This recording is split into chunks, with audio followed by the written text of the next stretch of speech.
نواز شریف صاحب کی ایک مرسیڈیز گاڑی، وہ پتہ لگا کہ جناب 2008 میں انہوں نے ایک مرسیڈیز گاڑی اپنے لیے نکلوا لی. کیا ضرورت تھی جبکہ گاڑی الاؤڈ نہیں ہے؟ نہیں، وہ گاڑی جو ہے وہ ان کو ایک جو ہمارے بہت قریبی دوست ملک ہیں، سعودی پرنس ہیں عبداللہ بن عبدالعزیز نام تحفے لیتے میں ہیں. ملی تھی. ہاں جی. کب ملی تھی؟ میں مجھے ایگزیکٹلی ایئر یاد نہیں، 90s کے اندر. ہاں. لیکن میری ایک بات سنیں، توشہ خانہ کی جب آپ نے گھڑی کی بات کی نا، توشہ خانہ سے قانونی طور پہ جو آپ کا قانون کہتا ہے اس کے مطابق کوئی چیز خریدنا پیسے جمع کرا کے جو پرسنٹیج حکومت پاکستان نے مقرر کی ہو، جی، اس میں کوئی غلط بات نہیں ہے. اب وہ ہونی چاہیے نہیں ہونی چاہیے، لینا چاہیے نہیں لینا چاہیے، وہ ایک الگ بحث. 90s میں لی ہوئی گاڑی. ایک سیکنڈ، لیکن توشہ خانہ سے چیز چوری کرنا وہ جرم ہے. ٹھیک. 90s میں لی ہوئی گاڑی 2008 میں کیوں کلیئر ہو رہی ہے؟ 90s میں لی گئی گاڑی 2008 میں کیوں کلیئر ہو رہی ہے؟ کیونکہ وہ جو میری علم میں جہاں تک فیکٹ ہے وہ یہ ہے کہ جب یوسف رضا گیلانی صاحب کے، میرے خیال ہے ان کی حکومت تھی تب، جی ایسے ہی ہے. تو انہوں نے کہا یہ تحفہ آپ کو ملا ہوا ہے اور یہ آپ کی ہے، یہ کھڑی ہوئی ہے اور آپ اس کے جو بھی جو ڈیوز ہیں، جو پرسنٹیج ہے وہ پے کریں. گاڑی الاؤڈ نہیں تھی اس وقت، گاڑی الاؤڈ نہیں تھی. یہ کس نے بتایا آپ کو؟ گاڑی الاؤڈ نہیں تھی. رولز یہ کہتے ہیں کہ گاڑی الاؤڈ نہیں تھی. نہیں، لیکن آپ ایک سیکنڈ ذرا اس کو کاٹیں. نہیں، مجھے بتائیں اس کا فیکٹ کیا ہے.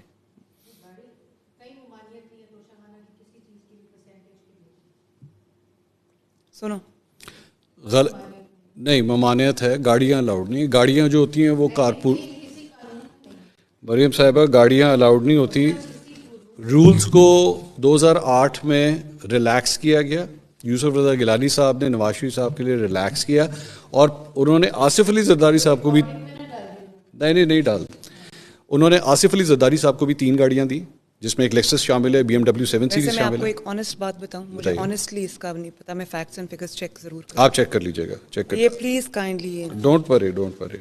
ایک اور آپ کے حوالے سے بھی ایک رپورٹ سامنے آئی کہ اس کو بھی ابھی نہ کریں پلیز، میں پہلے سن لوں سوال، کیونکہ میرے پاس تو کوئی گاڑی نہیں ہے بھائی.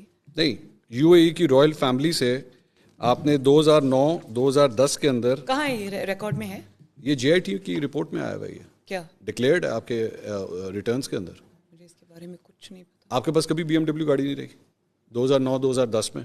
میں آپ کو ایکسپلین کر دیتا ہوں، میں پورا ایکسپلین کر دیتا ہوں.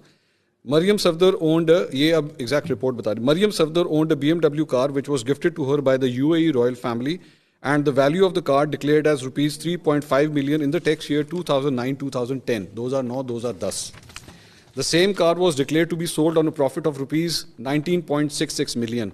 تقریباً 2 کروڑ روپے کی آپ نے وہ گاڑی بیچی in the year 2011-12. آپ پکچر اس کو ویڈیو تو نہیں کر رہے؟ بند کر دیں ذرا please. Such price escalation is abnormal.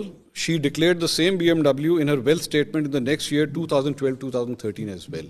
آپ نے ڈکلیئر کیا ہوا اس کو اپنی انکم ٹیکس ریٹرن کے اندر. میرا خیال ہے کہ یہ فیملی کی کوئی ہوگی، مجھے اس پہ سے آنیسٹ. اس کے بعد میں اس کو چیک کر کے آپ کے پاس واپس آ سکتا ہوں. صفدر صاحب نے اس کے بعد، میرے پاس ویسے کبھی BMW نہیں تھی. آپ کی وہ کون سی گاڑی تھی جو نیب کے دفتر کے باہر ہٹ ہوئی تھی؟ وہ تھی لینڈ کروزر تھی. یہ صفدر صاحب نے بھی ڈکلیئر کیا ہوا کیا اپنے ایسٹس کے اندر. یہ بزنس آفس نے کیا ہوگا، مجھے چیک کرنا پڑے گا. اچھا، میرے پاس اس کے فیکٹس نہیں ہیں. نہیں، میرے پاس ہے ہی نہیں ڈیٹیل، مجھے پتہ ہی نہیں. یہ اچھا، یہ ریٹرنز کے اندر ویسے لکھا نہیں. میں I will get back to you with that. مجھے آئی ہیو نو انفارمیشن. یہ کب کی، کون سے ایئر کی ہے؟ 2009-2010. مجھے نہیں پتا، میں چیک کروں. اچھا، آپ کو اس کا نہیں پتا. اچھا، یہ ایک اور ہے جس کے اندر آپ نے گفٹس ریسیو کیے ہیں 2010 سے لے کے 2016 تک. 2010 کے اندر جو ہے وہ آپ نے گفٹس ریسیو کیے تقریباً 31 ملین کے اپروکسیمیٹلی. 3 مجھے نہیں پتا، یہ تو آپ کے ٹیکس میں ڈکلیئر ہوا ہوا ہے. فیملی نے یہ ساری JIT کے اندر ہے. JIT کی